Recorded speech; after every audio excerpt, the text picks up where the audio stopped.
Salam sejahtera dalam kasih Tuhan kita Yesus Kristus. Jumpa kembali dengan saya, Pendeta Berton Nababan.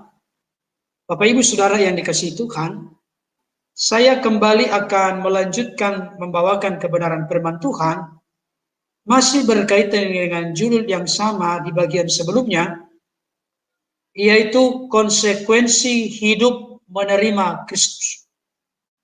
Saya sudah bahas bagian pendahuluan sebagai latar belakang, dan juga sudah saya bahas bagian pertama dan kedua. Yang pertama, hidup kita tetap di dalam Dia. Yang kedua, berakar di dalam Dia dan dibangun di atas Dia. Saya berharap Bapak Ibu Saudara berkenan untuk menyaksikan dan mendengarkan serta menyimaknya secara baik, sehingga benar-benar mengerti dan memahami tentang ulasan atau pembahasan yang sedang kita buat.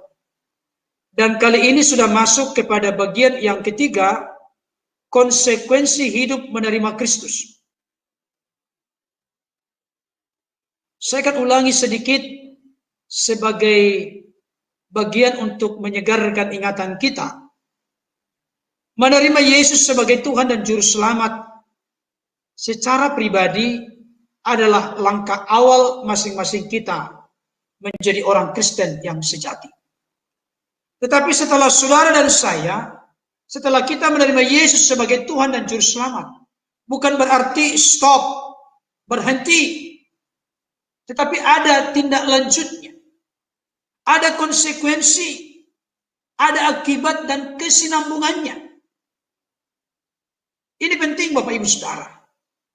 Jangan sampai kita hanya puas, oh ya, saya sudah percaya kepada Yesus. Saya sudah menerima Dia sebagai Tuhan Juru Selamat. Setelah itu, kita tidak mau tahu tentang bagaimana penggemblengan, pembentukan, pemurnian, penyempurnaan hidup kita. Kalau itu yang menjadi moto kita, pengertian pemahaman kita, maka sebetulnya atau sesungguhnya kita tidak sedang menyelaraskan hidup kita seturut dengan apa yang dinyatakan oleh fakta dan data Alkitab. Saya bacakan ayat untuk kita kembali dari Kolose pasal 2 ayat 6 sampai 7, demikian bunyinya. Kamu telah menerima Kristus Yesus Tuhan kita. Karena itu, di sini dikatakan karena itu berarti ada kesinambungan, ada tidak lanjutnya. Hendaklah hidupmu tetap di dalam Dia. Seperti saya katakan tadi, sudah kita bahas bagian sebelumnya. Hendaklah kamu berakar di dalam Dia dan dibangun di atas Dia. Ini suatu rangkaian yang tidak boleh terpisah. Dan ini merupakan langkah demi langkah yang secara runut. Tidak boleh dari tangga 1 ke tangga 4, tidak bisa. Saya contohkan seperti naik tangga, dari tangga 1 ke tangga 2, tangga 3, tangga 4. Ini merupakan suatu hal yang harus real dan nyata kita alami, kita hayati, kita nikmati dalam hidup kita. Tidak boleh sepenggal, tidak boleh sebagian, tapi harus secara holistik, harus secara menyeluruh. Sehingga pertumbuhan kerohanian kita boleh sungguh-sungguh berkualitas di mata Tuhan, sehat di mata Tuhan, dan hal itu nantinya akan berdampak kepada bagaimana kita hidup dengan sesama kita manusia, tanpa dibatasi oleh batasan apapun, apakah itu suku, agama, ras, golongan, dan lain sebagainya. Nah, pada kesempatan ini kita sudah masuk kepada bagian yang ketiga, seperti yang sudah saya katakan tadi. Hendaklah kamu bertambah teguh dalam iman yang telah diajarkan kepadamu. Kita bertambah teguh dalam iman. Di dalam bagian sebelumnya saya sudah bahas, berakar di dalam Dia dan dibangun di atas Dia. Hal itu menjadi indikasi dan petunjuk kita harus bertumbuh ke dua arah. Yang pertama ke bawah, yaitu berakar di dalam Dia. Kemarin saya sudah bahas arti berakar di situ adalah keimanan kita, keyakinan kita, kepercayaan kita tidak tergoyahkan.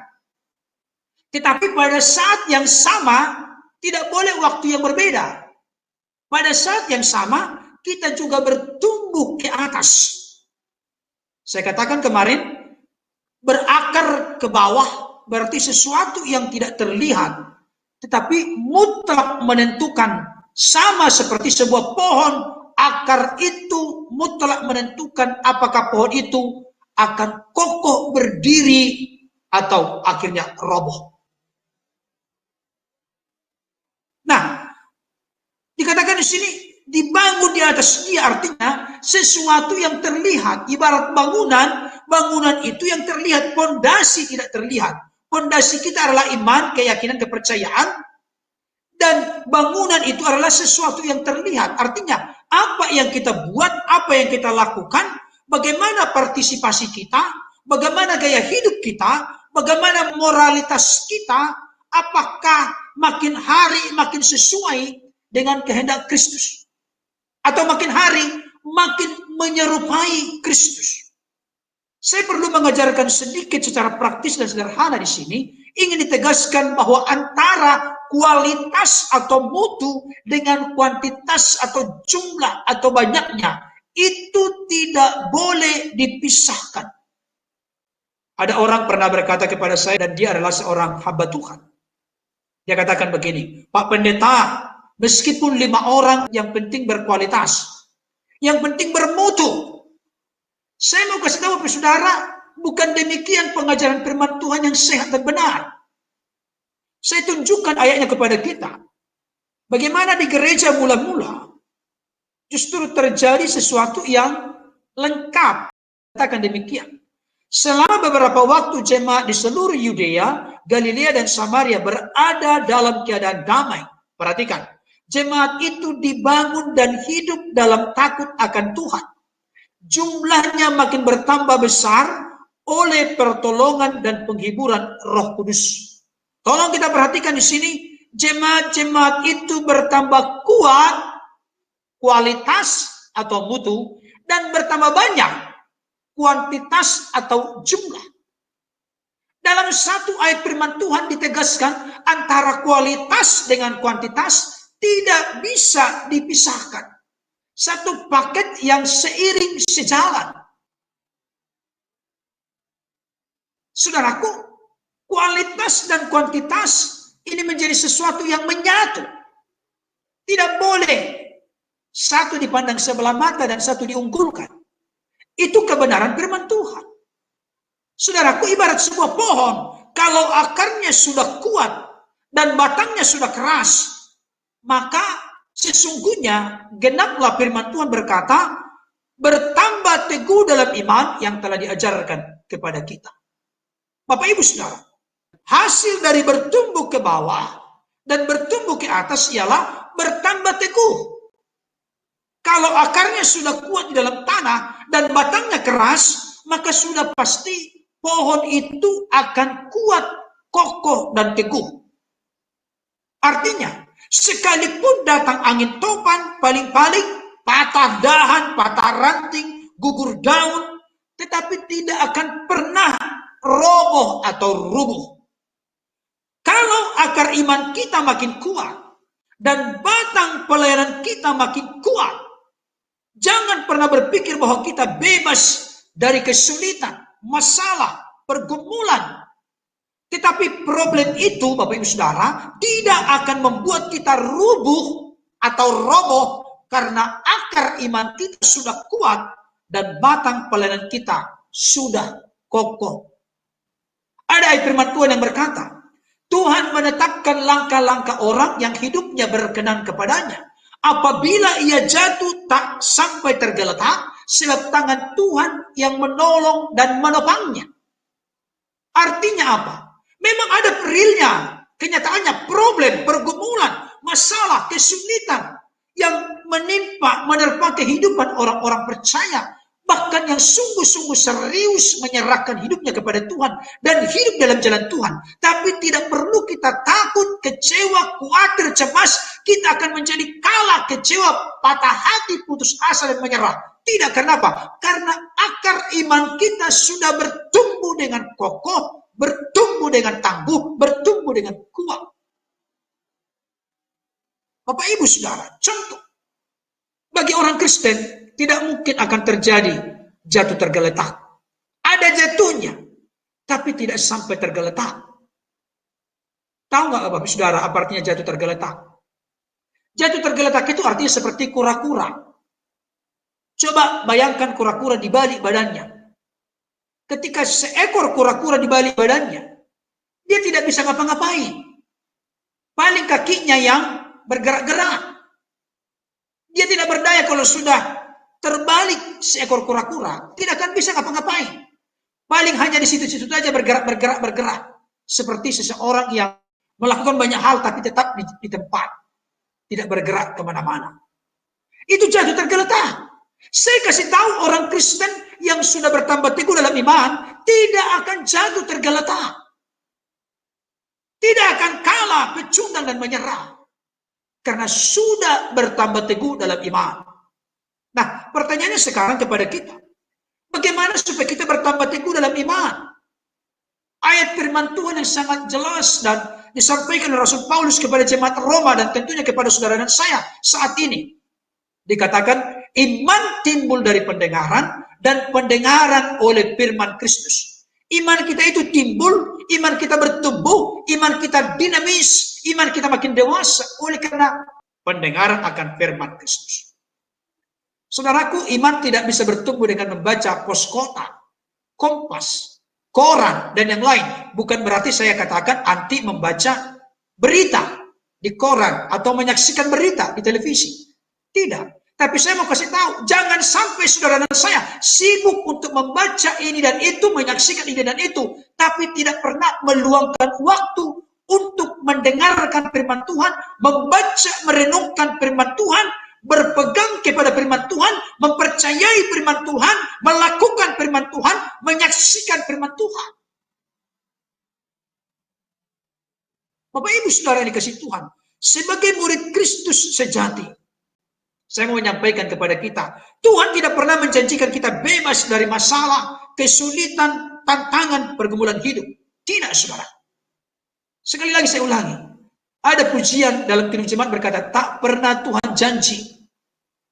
Langit akan selalu cerah. Tapi jangan lupa, di balik daripada langit yang gelap itu, ada pelangi yang indah. Artinya, di balik dari setiap pergumulan, ada maksud dan tujuan Tuhan yang besar, yang indah, yang luar biasa, yang harus kita yakini dan pegang teguh. Bukankah dikatakan oleh firman Tuhan yang lain, kita tahu sekarang bahwa Allah turut bekerja dalam segala perkara untuk mendatangkan kebaikan bagi mereka yang mengasihi Dia. Bapak Ibu Saudara, Tuhan tidak pernah menjanjikan kita bebas dari pergumulan, kesulitan, tantangan, masalah, persoalan, pergumulan hidup. Tidak. Tetapi Tuhan selalu berjanji, Dia setia menyertai, menolong, dan memberi kekuatan kepada kita. Matius 28 ayat 20 berkata, Aku menyertai engkau senantiasa sampai kepada kesudahan zaman. Ibrani 13 ayat yang kelima bagian B berkata, Aku sekali-kali tidak akan meninggalkan engkau, aku sekali-kali tidak akan membiarkan engkau. Dia adalah Allah yang Immanuel, Allah yang menyertai kita. Bahkan lebih dekat daripada jarak antara kepala dengan badan kita yang masih ada leher. Dia lebih dekat kepada kita. Dia ada dalam tarikan hembusan nafas kita. Karena Yesus telah berjanji, aku tidak akan mengizinkan membiarkan engkau yatim piatu. Aku akan mengirimkan seorang penolong yang lain. Ia akan tinggal di dalam kamu dan akan menyertai engkau selama-lamanya. Roh Kudus adalah Parakletos, penghibur, penolong, pembela, yang senantiasa ada bersama dengan kita. Karena itu Bapak Saudara, jangan pernah kita dukakan Roh Kudus. Tapi mari kita bersahabat dan merelakan hidup kita dipimpin, dikendalikan, dan dikuasai oleh Roh Kudus. Itu sebabnya Bapak Saudara, kita tidak perlu dikuasai ketakutan dalam menghadapi setiap masalah dalam hidup. Karena apa saudaraku? Karena akar iman kita sudah kuat. Dan batang pelayanan kita sudah kokoh dan tangguh. Bapak Ibu Saudara, kehidupan setiap orang Kristen itu sama seperti sebuah pohon. Apa yang ingin saya sampaikan dengan contoh ini? Semakin tinggi pohonnya, maka semakin akarnya menghujam dalam ke tanah.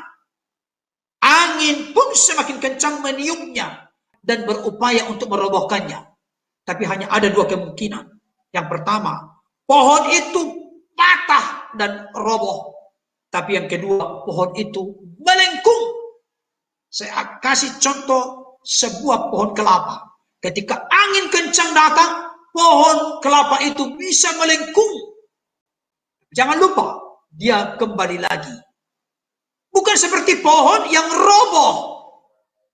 Oleh karena itu, saudara, mari saat ini, setelah kita menerima Yesus sebagai Tuhan dan Juru Selamat, kita tetap di dalam Dia, kita berakar dan dibangun di atas Dia, maka yang ketiga, kita bertambah teguh dalam iman yang diajarkan kepada kita. Kalau sudah bertambah teguh dalam iman yang diajarkan kepada kita, maka terjadilah, hendaklah yang keempat, apa itu? Hendaklah hatimu melimpah dengan syukur. Itu akan kita bahas dalam kesempatan berikutnya. Kiranya kebenaran firman Tuhan ini dapat menjadi berkat bagi kita. Tuhan Yesus memberkati.